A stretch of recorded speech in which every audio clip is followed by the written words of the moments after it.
اعوذ باللہ من الشیطان الرجیم بسم اللہ الرحمن الرحیم الحمد للہ رب العالمین والصلاة والسلام علی سیدنا و مولانا ابی القاسم محمد وعلی اہل بیتہ الطیبین الطاہرین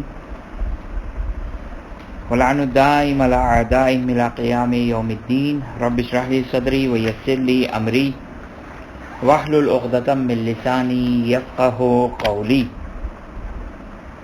ہماری گفتگو آیان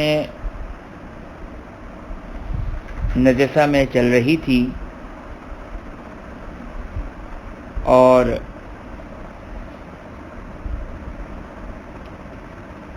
لاسٹ آخری جو بیان تھا وہ غلاب کے بارے میں تھا، غالی کے بارے میں تھا،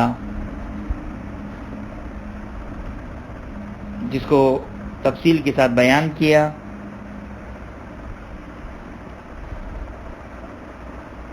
کہ کون غالی کہلاتا ہے اور کون غالی نہیں کہلاتا ہے۔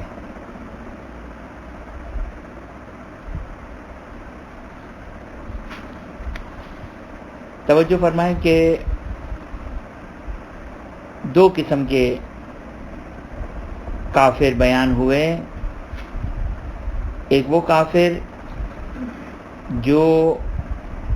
جن کا تعلق مسلمان فرقوں سے نہیں ہے،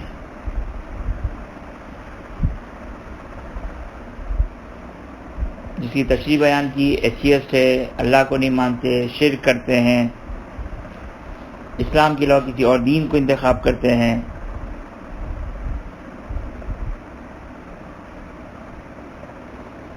خوب اس کے بعد دوسری جو کیٹیگری تھی وہ ان کافروں کی تھی کہ جو اسلام کے دائرے میں آتے ہیں، اپنے آپ کو مسلمان کہتے ہیں۔ اس میں جو سب سے پہلا بیان ہوا وہ آغا سیستانی نے اسے غالی کو اس میں ڈالا ہے۔ آغا خوئی نے بھی تقریباً یہی، غالی جو ہے وہ سب سے پہلا گروہ جو ظاہری طور پر اپنے آپ کو مسلمان کہتے ہیں، لیکن غالی کی ان کیٹیگریز میں آتے ہیں کہ جس کو گزشتہ دو گفتگو میں تفصیل کے ساتھ بیان کیا۔ دوسرا جو اپنے آپ کو مسلمان کہتے ہیں اور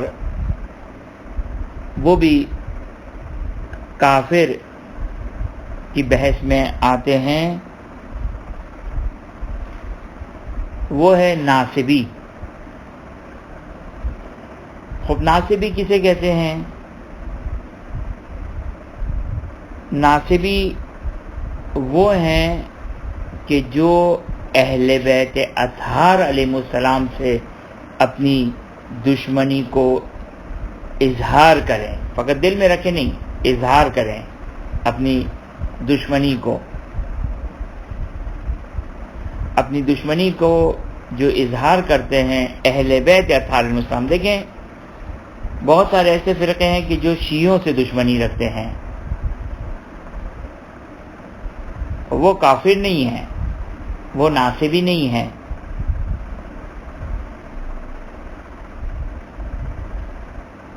وہ ناصبی کافر کے دائرے میں داخل ہے جو اہل بیت اطہار علیہ السلام سے اپنی دشمنی کا اظہار کرتے ہیں۔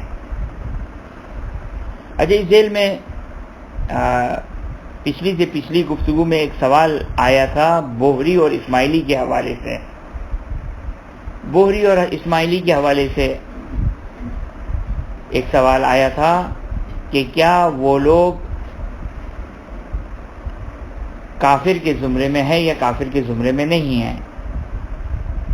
اچھا، بوہری ظاہری طور پر اپنے آپ کو بہت زیادہ باقی مسلمانوں کی طرح متدین دیندار مسلمان اظہار کرتے ہیں، عبادتوں کو انجام دیتے ہیں، اور جو بھی اسلام کے ایک ظاہری رنگ و روپ ہے اس کو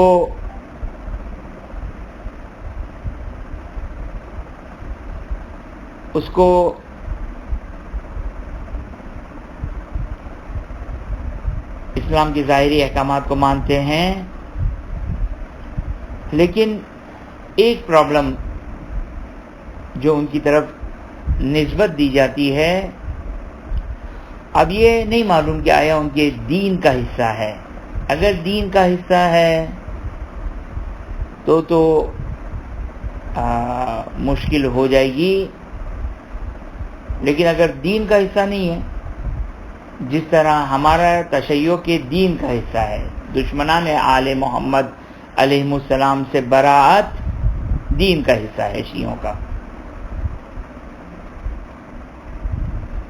اچھا، کیونکہ اسماعیلی اور بوہری وہ دین ہے جو ایک مخفی دین ہے، اپنے دین کا اظہار نہیں کرتے ہیں، وہ اپنے دین کے اعتقادات کو چھپا کر رکھتے ہیں۔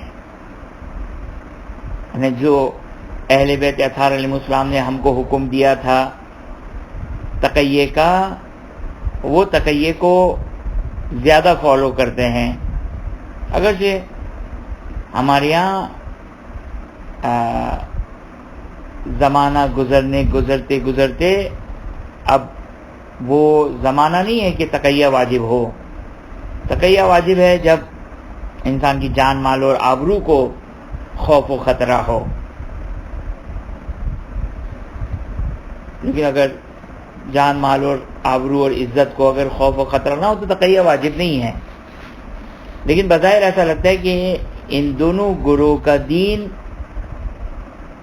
بیسیکلی اور بنیادی طور پر ہی ان کی شاید تعلیمات میں ہے، یعنی ان کے اساس دین میں ہے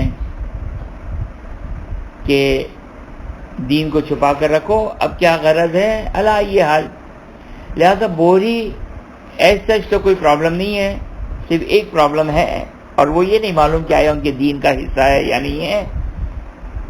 وہ ہے 7ویں امام سے اور باقی 8ویں امام سے 7ویں امام سے اظہار برات کرتے ہیں، اظہار برات کرتے ہیں، جو بعض افراد نے ان کی اس عمل کو بیان کیا۔ الحمدللہ ہم نے کبھی نہیں دیکھا ہے، اگرچہ کوئی خاص اس بوہرا جماعت سے کوئی انٹریکشن بھی نہیں رہا، لیکن یہ ایک مسئلہ ہے۔ بہرحال چونکہ معلوم نہیں ہے کہ ان کے دین کا حصہ ہے، لہذا خود بوہری افراد مسلمان دائرے میں داخل ہیں، مگر یہ کہ جس بوہری کے بارے میں پتہ چل جائے کہ یہ اہل بیت اطہار علیہ السلام سے اظہار برات کرتا ہے، اظہار برات کرتا ہے، اظہار دشمنی کرتا ہے، لہذا بوہری حضرات اگر نہیں معلوم ان کے دین کا جز ہے یا نہیں ہے، تو اب ہمارا اگر کسی ایک بوہری سے انٹریکشن ہو جائے اور نہیں معلوم کہ یہ 7ویں امام 8ویں امام یا باقی ائمہ اطہار علیہ السلام سے اظہار برات کرتے ہیں یا نہیں کرتے ہیں، یا یہ شخص کرتا ہے یا نہیں کرتا، تو شک میں جو ہے اسے پاک سمجھا جائے گا۔ لیکن اگر یہ پتہ چل جائے کہ ان کے دین کا حصہ ہے تو پھر پوری کمیونٹی جو ہے وہ مشکل ہو جائے گی، اور پوری کمیونٹی مشکل ہو جائے گی۔ لیکن بہرحال شک ہے، لہذا شک میں جو وہ، اور تحقیق بھی واجب نہیں ہے، شک میں انہیں پاک سمجھا جا سکتا ہے اور پاک سمجھا جائے گا۔ آغا خانی افراد کہ دونوں در حقیقت حضرت اسماعیل علیہ السلام جو چھٹے امام کے فرزند تھے، جو چھٹے امام کی زمانے میں انتقال فرما گئے تھے، ایک گروہ نے حضرت اسماعیل کی امامت کا دعویٰ کیا اور وہیں سے یہ فرقہ کنٹینیو ہوا ہے. پھر آگے جا کے ان میں اختلاف ہو گیا تو ایک آغا خانی بن گیا، ایک بوہری بن گیا.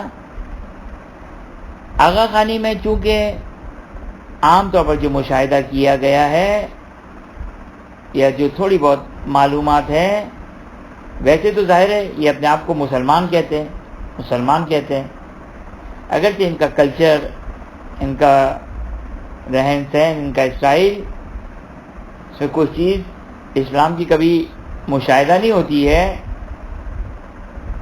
علی ای حال اب اگر یہ چونکہ اپنے آپ کو مسلمان کہتے ہیں اور جن واجبات کو یہ لوگ انجام نہیں دیتے، تو اب یہاں پر توجہ کریں، یہاں پر کس کیٹیگری میں داخل ہو سکتے ہیں کہ اگر یہ نماز و روزہ و حج و زکوٰۃ کا اگر انکار کرتے ہیں اور جان بوجھ کر یہ سمجھتے ہوئے کہ رسول نے فرمایا صلی اللہ علیہ وآلہ پھر بھی انکار کرتے ہیں، تو پھر اس صورت میں جو ہے وہ جانتے ہوئے کہ رسول نے صلی اللہ علیہ وآلہ نے نماز کا حکم دیا لیکن ہم نہیں مانتے، یا یہ جو باقی مسلمان نماز پڑھتے ہیں یہ والی نماز نہیں ہے بلکہ ہماری ایک خاص نماز ہے، اور اگر کسی شبہے کی وجہ سے، ڈاؤٹ کی وجہ سے یہ اگر ان کے ذہن میں اگر شک و شبہ آ گیا ہے تو پھر اس صورت میں وہ کافر نہیں کہلائیں گے اسماعیلی اور آغا خانی، کیونکہ وہ اپنے آپ کو ظاہری مسلمان کہتے ہیں. ممکن ہے بعض ضروریات دین کا انکار کرتے ہوں، لیکن چونکہ یہاں پر امکان یہ کہ کمیونٹی لیول پر ایک ایسا ڈاؤٹ اور شک و شبہ ڈالا گیا ہو کہ جس کی وجہ سے عام عوام کہے کہ یہی دین ہے، یہی پرفیکٹ دین ہے، یہی اللہ رسول کا دین ہے. تو چونکہ توجہ کریں، نماز روزے اور واجبات کا انکار کر دینا کب کافر بنا دیتا ہے؟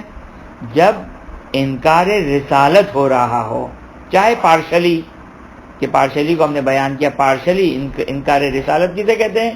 پارشلی انکار رسالت کا مطلب یہ ہے کہ معلوم، ویسے ہم رسول کو مانتے ہیں لیکن معلوم ہے کہ یہ حکم رسول نے فرمایا، ہم رسول کے اس حکم کو نہیں مانتے ہیں، تو یہ کہلائے گا پارشلی، جزوی طور پر جو ہے وہ رسالت کا انکار ہے، یہ بھی موجب کفر ہے. اب نہیں معلوم کہ آیا یہ چیزیں ہیں یا نہیں ہیں، لہذا چونکہ وہ اپنے آپ کو مسلمان کہتے ہیں لہذا ان کے ساتھ بھی طہارت والا برتاؤ کیا جائے گا کہ ہم انہیں پاک سمجھیں گے. چونکہ یہ گزشتہ چونکہ منہاج میں نہیں آیا ہے بوری اور آغا خانی کے لیے بیان، لیکن کیونکہ سوال آیا تھا بوری اور آغا خانی کا. پس دوسرا جو نجس ہے وہ کون ہے؟ وہ ہے ناصبی. ناصبی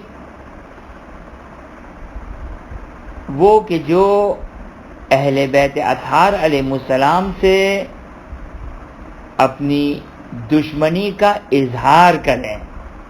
دیکھیں بہت سارے ایسے مسلمان ہوتے ہیں جو ممکن امیر المومنین سلام اللہ علیہ کو، ممکن ہے کیا اکثر ایسے مسلمان اسکالرز کی بات کر رہا ہوں، جو باقی کو امیر المومنین سے افضل قرار دیتے ہیں، لیکن ان کے کلام میں تشیع سے مخالفت کی وجہ سے ایک دشمنی جیسی محسوس ہوگی، لیکن اہل بیت سے نہیں کہہ سکتے ہیں کہ اہل بیت سے ان کی دشمنی ہے.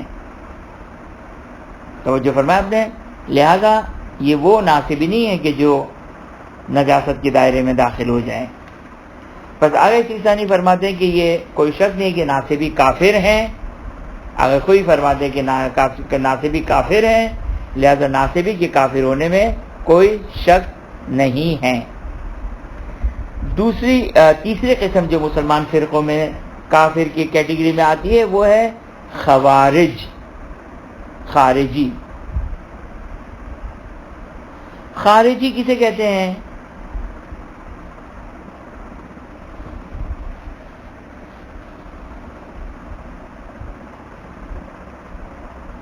اگر سیستانی نے اس کو تھوڑا اچھے طریقے سے اس کو بیان کیا ہے، اگر کوئی نے صرف خارجی کو بیان کر دیا، خارجی کو بیان کر دیا اور بہت زیادہ اس کو ڈیفائن نہیں کیا۔ دیکھیں، توجہ کریں، خوارج کون ہے در حقیقت؟ خوارج در حقیقت وہ گروہ ہے جو جنگ نہروان میں امیر المومنین سلام اللہ علیہ کے مد مقابل آئے تھے، وہ ہے خارجی۔ آج کے زمانے میں جو خارجی ہیں وہ اصل اہل بیت امیر المومنین سلام اللہ علیہ سے معلوم نہیں بغض و عداوت رکھتے ہوں، وہ میکسیمم ان کی فقہ، جو ان کی فقہ ہے، جو ان کی توضیح المسائل ہے، اس کو فالو کرتے ہیں۔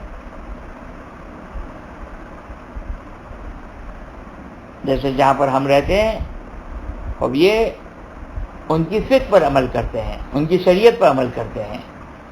لہذا آگے سیستانی نے خارجی کی دو قسمیں بیان کی ہے۔ ایک وہ خارجی جو اعلان ہے دشمنی ہے اہل بیت کرتے ہیں، اور وہ ناصبی کی کیٹیگری میں داخل ہو جائیں گے اور کافر ہو جائیں گے۔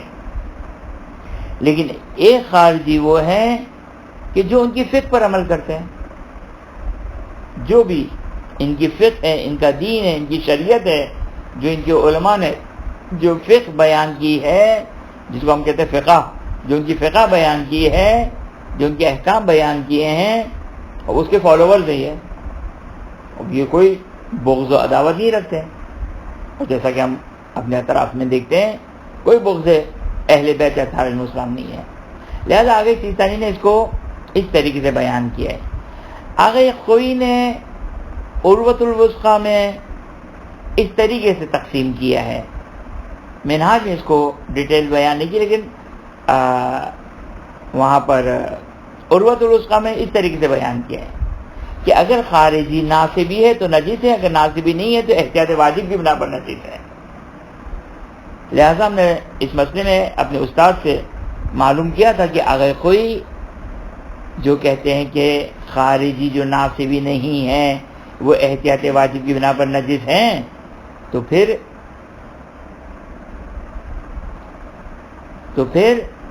جو ہے وہ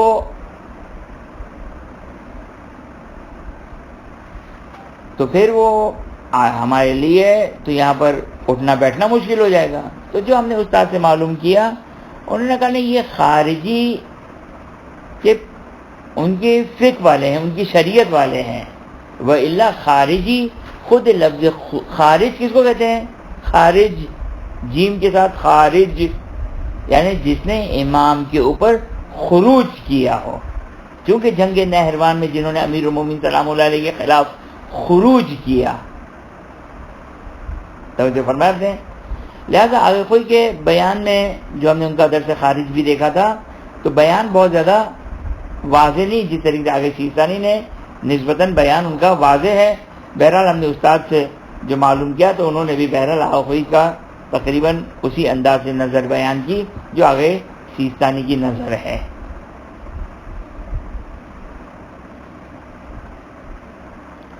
خوب یہاں تک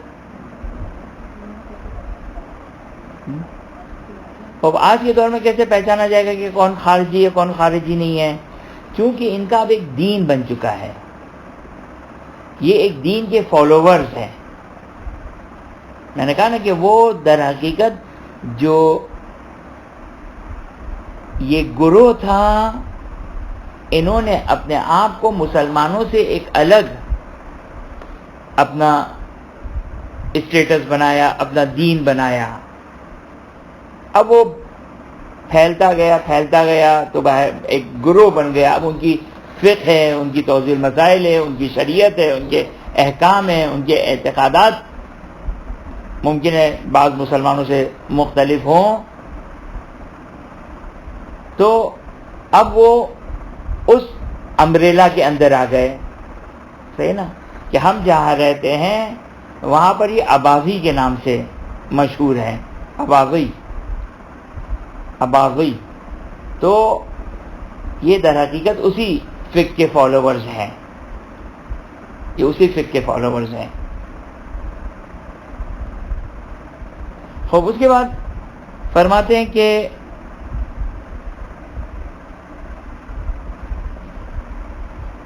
اگر خوئی کے لحاظ سے جو بھی کافر ہے وہ فتویٰ یہ کہ نجس ہے، فتویٰ یہ کہ نجس ہے، لیکن آغا سیستانی کے لحاظ سے یہ سارے کے سارے جتنی بھی فہرست بیان ہوئی،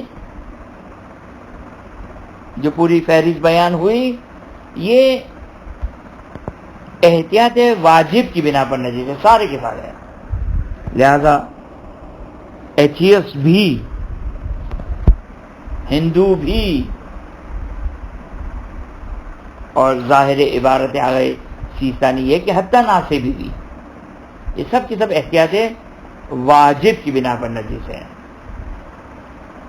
اب یہاں پر ایک تفصیلی گفتگو ہے کہ ناصبی کے بارے میں ہمارے پاس روایت موجود ہے کہ الناصبی انجس من الکلب، اور اس کا بہرحال جواب ہے کہ ممکن ہے یہاں پر انجس سے مراد اس زمانے کے استعمالات میں ممکن ہے یہ نجاست روحانی کے اعتبار سے روایت مراد ہو، نہ کہ نجاست ظاہری کے حوالے سے۔ بہرحال جو بھی آغا سیستانی کا اجتہاد ہے، جو ان کی دلیلیں ہیں، لہذا آغا سیستانی فرماتے ہیں کہ الکافر نجس بجمیع اقسامہ علی الاحوط لزوما، احتیاط واجب کی بنا پر نجس ہے، فتویٰ نہیں دیا انہوں نے۔ میرا نہیں خیال کہ کوئی جو آگے زنجانی ہیں یا آگے وحید ہیں، اب ان کی یہ احتیاط واجب ہوگی یا ان کا بھی فتویٰ ہوگا۔ بہرحال ظاہراً کوئی طہارت کا قائل نہیں ہے کہ ہم جائیں ان کی تلاش کریں کہ شاید کوئی مل جائے اور اجازت مل جائے۔ تو جو فل عالم ہے، جو سیکنڈ کیٹیگری کے فقہا ہیں، اگر زنجانی ہے، اگر وحید ہے، شیخ اسحاق فیاض ہیں، اب ان میں سے کوئی بھی اجازت نہیں دیتا ہے، تو جو فرمایا نے کوئی بھی اجازت نہیں دیتا کہ یہ پاک ہیں تو ہم کہیں گے چلیں رجوع کر لیں، خاص طور پر وہ مومنین کہ جو انڈیا میں رہتے ہیں، ان کے لیے بڑا سہولت والا ہو سکتا تھا مسئلہ، لیکن بہرحال چونکہ فل عالم کی کوئی رخصت اور اجازت نہیں ہے طہارت کے بارے میں، لہذا دروازہ بند ہو جاتا ہے، کوئی فائدہ نہیں ہے اگر سیستانی کی احتیاط واجب کا۔ خوب، اس کے بعد ہے یہ سارا کا سارا مسئلہ تھا غیر از اہل کتاب کا، غیر از اہل کتاب، جس میں ایتھیسٹ آ گئے، ہندو آ گئے، بدھزم آ گئے، باقی جتنے بھی ادیان ہیں۔ توجہ کریں، اہل کتاب بھی کافر ہیں، اہل کتاب بھی کافر ہیں۔ کافر کی دو کیٹیگریز ہیں، ایک کافر غیر اہل کتاب، وہ آگے سیستانی کے لحاظ سے احتیاط واجب کی بنا پر نجس ہے، آخوئی کے لحاظ سے فتوے کی بنا پر نجس ہے۔ اور دوسری کیٹیگری آتی ہے اہل کتاب کافروں کی، وہ بھی کافر ہے لیکن اہل کتاب ہے، ان کی بائبل ہے، توریت ہے، انجیل ہے۔ چونکہ اب ہندوؤں کے بارے میں کہتے ہیں کہ یہ بھی کسی نبی سے متصل ہے، فقیہ آ کر اس کی جستجو کرے گا تو کشف ہو جائے گا۔ وہ ایسے کشف نہیں ہو سکتا ہے، کیسے کشف ہوگا؟ مجتہد ظنیات کی بنا پر، اندازہ گیری کی بنا پر فتویٰ نہیں دیتا ہے، کیونکہ روایتوں میں یہودی اور عیسائیوں کو اور آگے سیستانی مجوسی کو بھی مانتے ہیں، ایگزیمپٹ کیا ہے۔ خاص طور پر اگر مجوسی، چلیں یہودی اور عیسائی تو قرآن میں بھی بہت زیادہ بیان ہوئے، مجوسی اب یہ اہل کتاب میں داخل ہے، لیکن بہرحال آگے سیستانی اہل کتاب میں اس کو داخل مانتے ہیں. اگر کوئی کے بارے میں مجھے بھی فی الحال شک ہے, مجوسی کو اگر کوئی اہل کتاب میں مانتے ہیں یا نہیں مانتے, ذکر کرتے ہیں یا نہیں کرتے ہیں. علی ای حال خوب یہ تھا اہل کتاب, غیر از اہل کتاب کافروں کا, لیکن جو کافر اہل کتاب ہیں اس میں مشہور قدیم فقہا نجاست کے قائل تھے. قدیم فقہا اہل کتاب کافروں کو نجس مانتے تھے. لیکن بہرحال درس خارج میں یہ چونکہ ہمارے پاس جو روایات آئی ہیں بڑی مشکل ہے, روایتوں کو جمع کرنا دشوار ہے سمجھنا. مثلا بعض روایتوں میں آیا کہ اجتناب کرو, بعض روایتوں میں آیا کہ پرواہ نہ کرو. لہذا اس وجہ سے ہمارے فقہا کے درمیان یہ ایک اختلافی مسئلہ بن گیا کہ جو اہل کتاب کافر ہیں وہ پاک ہے یا نجس ہے. لیکن قدیم مشہور فقہا کہتے تھے کہ باقی کافروں کی طرح یہ بھی نجس ہے. لیکن جیسا کہ آپ کی خدمت میں عرض کیا کہ یہ روایات ہمارے پاس اس ذیل میں تھوڑی سی ٹکراتی ہوئی روایات ہیں, تو اب ان روایتوں کو کس طرح جمع کیا جائے, اسی کو اجتہاد کہتے ہیں. جو اخباری فرقہ ہے اور ان کے پاس سوائے سر پکڑنے کے کہ اپنا سر پکڑ کے بیٹھ جائے کوئی جواب نہیں ہے, کوئی سولوشن نہیں ہے سوائے احتیاط کے. احتیاط کرے, ہر چیز سے احتیاط کرے, خاص طور پر وہ روایات کی جو ظاہری طور پر ٹکراتی ہوئی نظر آتی ہیں. تو اب مجتہد اس کو سولو کرتا ہے, اس کے بعد سولوشن ہے. اسی کو اجتہاد کہتے ہیں, اسی کو تقلید و اجتہاد کہتے ہیں کہ ایک گروہ ان کا فالوور ہے, کیونکہ وہ خود قرآن و سنت سے اجتہاد نہیں کر سکتے ہیں. بہرحال ہم نے تفصیل سے اس موضوع پر بھی گفتگو کی تھی. تو خلاصہ کیا ہو گیا, اہل کتاب کے بارے میں آگے سیسانی کہتے ہیں یعنی کہ اہل کتاب پاک ہیں. اہل کتاب میں جیو, کرسچن اور پارسی, مجوسی. آگے خوئی کیا فرماتے اہل کتاب کے بارے میں؟ اہل کتاب کے بارے میں آگے خوئی فرماتے ہیں کہ لہذا آخوئی کی بلکہ تعبیر دیکھیں کہ آخوئی کہتے ہیں المشہور نجاستہ, کہ مشہور فقہاء کی نجاست کے قائل ہیں. یہاں پر آپ کی خدمت میں قانون بیان کر دوں توضیح مسائل اور فقہی کتاب کو سمجھنے کے اعتبار سے, کہ جہاں پر فقیہ مشہور کہے کہ مشہور یہ ہے اور اس کے بعد اپنی رائے نہ دے, تو اس کا مطلب کیا ہوتا ہے؟ احتیاط واجب. اس کا مطلب ہمیشہ احتیاط واجب. لہذا دیکھیں یہاں پر عبارت کیا ہوئی کی, المشہور نجاستہ, مشہور ان کی نجاست کے قائل ہے. اگر آگے کا جملہ نہ بھی ہوتا تو پتہ چل جاتا کہ آخوئی نے جو وہ احتیاط واجب لگائی ہے یہودی اور عیسائی اور اہل کتاب کی نجاست کے بارے میں. اگرچہ پھر خود بھی کہا ہے وَهُوَ الْأَحْوَطُ, کہ یہ احتیاط ہے. احتیاط یہی ہے کہ انسان اس سے ان کی گیلے بدن سے اجتناب کرے.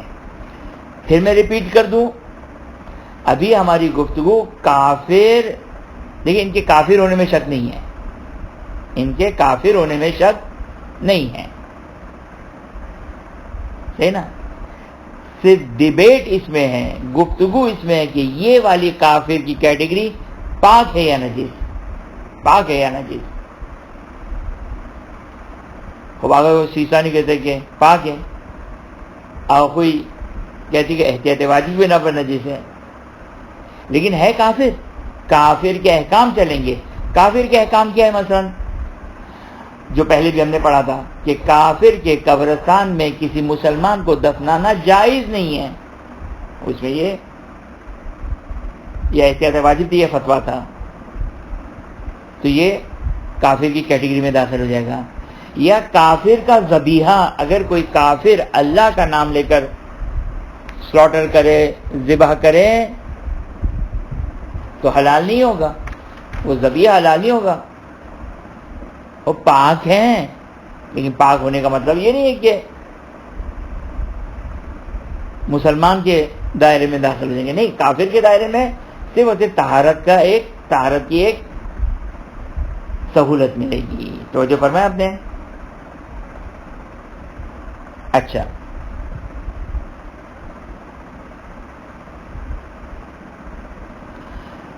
مرتد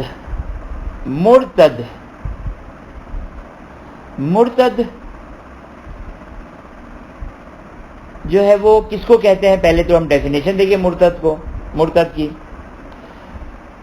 یہاں پر انہوں نے ڈسکس نہیں کیا لیکن میں آپ کی خدمت میں عرض کر دوں. 2 ٹائپس ہیں مرتد کی 2 قسمیں ہیں. ایک مرتد فطری، ایک مرتد ملی.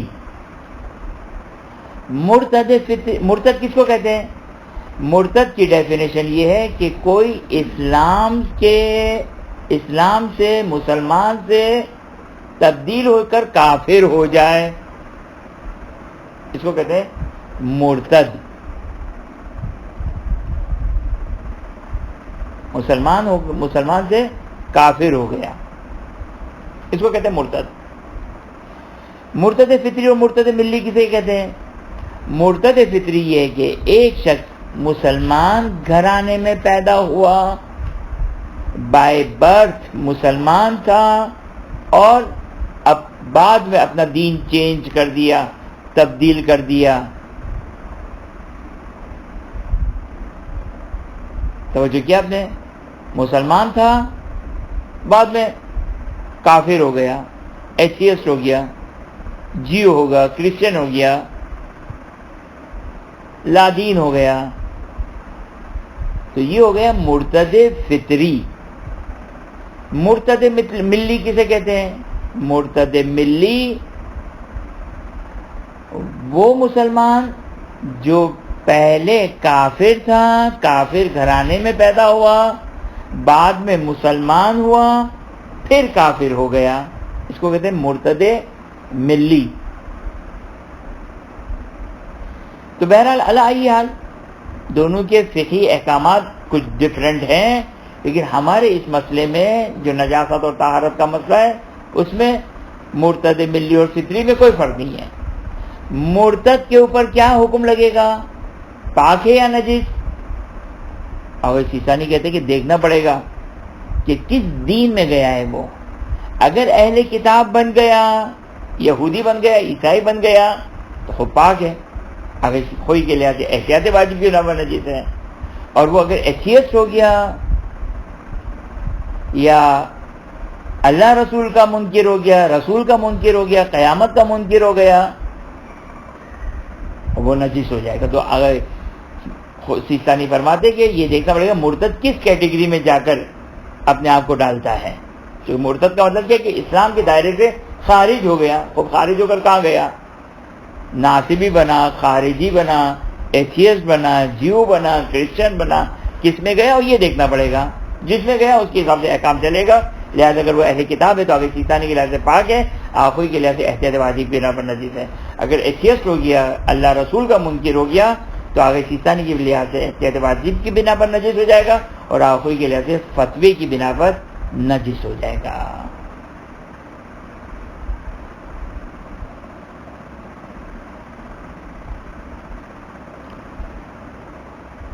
خوب اس کے بعد ہے مسئلہ نمبر آگے خوئی کی منہاج میں مسئلہ نمبر 409 اور آگے سیستانی کا نمبر 10 عین نجاست.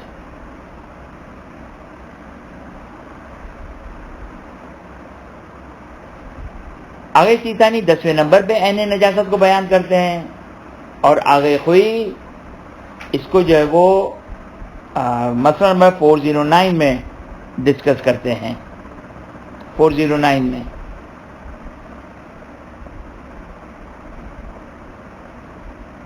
مسئلہ نمبر 409 خوب وہ کس کا مسئلہ ہے؟ وہ ہے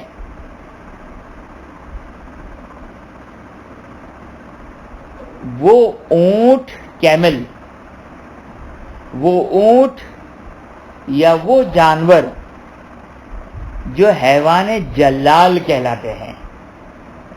جلاد نہیں، ایک تو جلاد انسان ہے، یہ وہ ظالم و جابر کے لیے استعمال کیا جاتا ہے. جلاد انسان، جلال آخر میں بھی لام ہے. جلال کسے کہتے ہیں؟ جلال وہ حیوان کہ جو انسانی نجاست کو کھانے والے ہیں. انسانی نجاست کے، انسانی نجاست ہے انسانی سٹول، انسانی فضلہ. وہ جانور جو انسانی فضلہ کھانے کا عادی ہے، چاہے وہ اونٹ ہو چاہے غیر از اونٹ ہو، فرق نہیں پڑتا.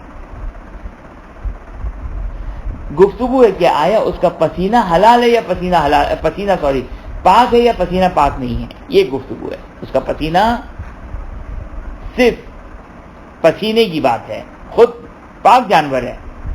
یعنی اگر وہ اونٹ کو ہمارا گیلا ہاتھ ٹچ ہو جائے اور اس کا پسینہ نہ ہو تو ہمارا ہاتھ پاک رہے گا. اس کا جو پسینہ ہے وہ اس کا پسینہ پاک ہے یا نجس؟ خب آگے سیستانی کہتے ہیں کہ احتیاط واجب کی بنا پر نجس ہے.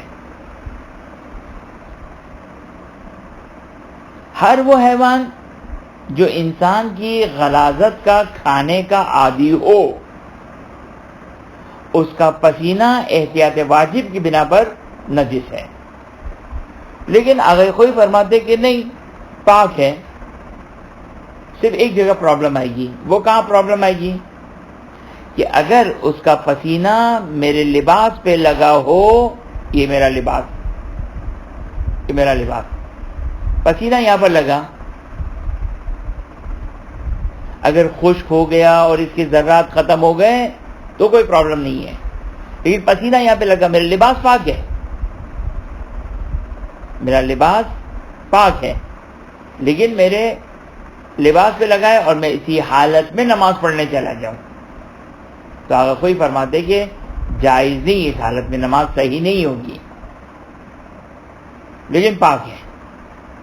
تو جو فرمائے ہے پاک اونٹ یا ہر اس جانور کا پسینہ جو انسان کی نجاست کھانے کا عادی ہو، عادت ہو اس کی،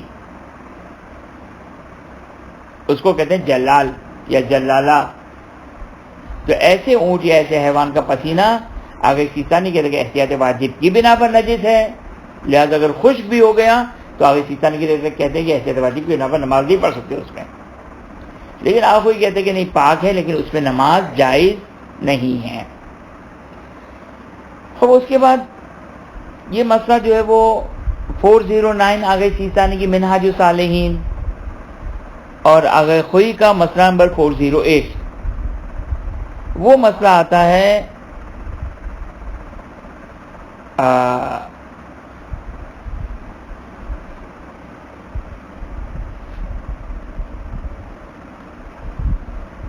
کہ اگر کوئی شخص حرام سے کسی کے اوپر غسل جنابت واجب ہو جائے، اس کے پسینے میں گفتگو ہے.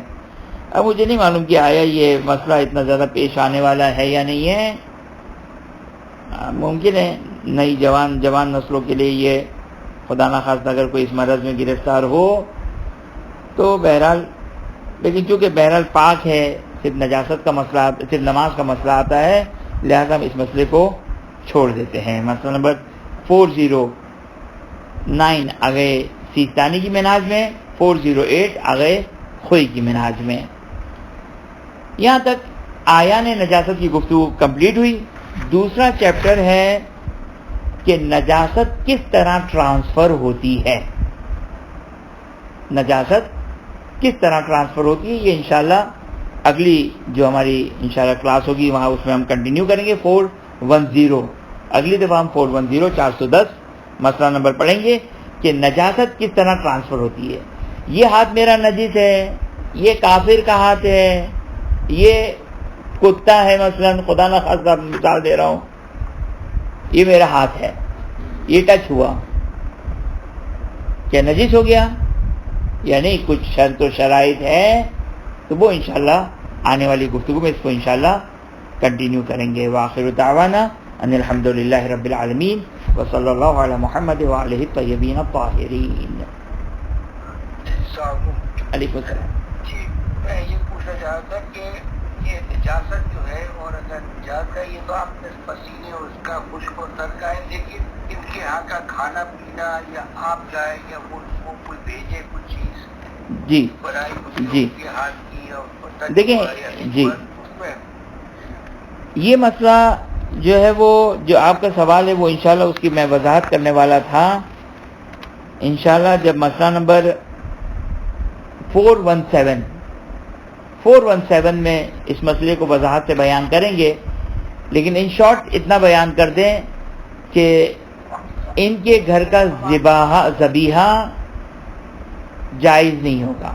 باقی اگر کوئی کھانا وغیرہ آتا ہے اور پتہ نہیں کہ ان کا کوئی گیلا ہاتھ ٹچ ہوا یا نہیں ہوا تو شک کی حالت میں، مثال کہ انہوں نے پکوڑے بھیجے، اب نہیں معلوم گیلے ہاتھ سے آیا، ان کے نجس برتن ہے، پاک برتن ہے، گیلے ہاتھ سے کچھ ٹچ ہوا ہے یا نہیں ہوا ہے، بینیفٹ آف ڈاؤٹ جو وہ بالکل لیا جا سکتا ہے، اور زیادہ سوچنے کی ضرورت بھی نہیں ہے، کیونکہ جو تھوڑے سے وسواسی اور شکی قسم کے لوگ ہوتے ہیں وہ پوری تہ تک پہنچ جاتے ہیں، اور جو وہ اندر تک جو وہ جا کر ان کے ذہن تصور میں پورا جو کو تصور کرتے ہیں، تو شک کی حالت میں جو کہ اگر نہیں معلوم کہ آیا ان کا گیلا ہاتھ ٹچ ہوا یا نہیں ہوا، جیسا کہ آج کل جو وہ رائج ہے کہ گلوز وغیرہ پہن کر جو وہ سارا جو وہ استعمال ہوتا ہے، تو شک کی صورت میں جو وہ لیکن جو ذبح سے تعلق ہے وہ نہیں، گوشت چربی چمڑا نہیں، پکوڑے یا چاکلیٹ یا ایسی اس قسم کی چیزیں کی جس میں نہیں معلوم کہ ان کا گیلا ہاتھ ٹچ ہوا یا نہیں ہوا، تو شک میں جو وہ بالکل کھانا جائز ہے، اور مزید ڈیٹیل انشاءاللہ 417 میں اس کو وضاحت سے بیان کریں گے۔ خدا کی بارگاہ میں دعا گو ہیں کہ انشاءاللہ خداوند بحق محمد وآل محمد علوم محمد وآل محمد علیہ السلام حاصل کرنے کی توفیق عطا فرما، اس کو سمجھنے کی توفیق عطا فرما، اس پر عمل کرنے کی توفیق عطا فرما۔ حاضر مجلس مومنات منتظمین تمام ان کے مرحومین کل مرحوم مومنات کی مغفرت فرما، جوار معصوم میں جگہ عطا فرما، اپنی آخری حجت امام عصر و زمان سلام اللہ علیہ کے ظہور میں تعجیل فرما، ہمیں ان کے آوان و انصار میں قرار فرما۔ ربنا تقبل منا انک انت السمیع العلیم۔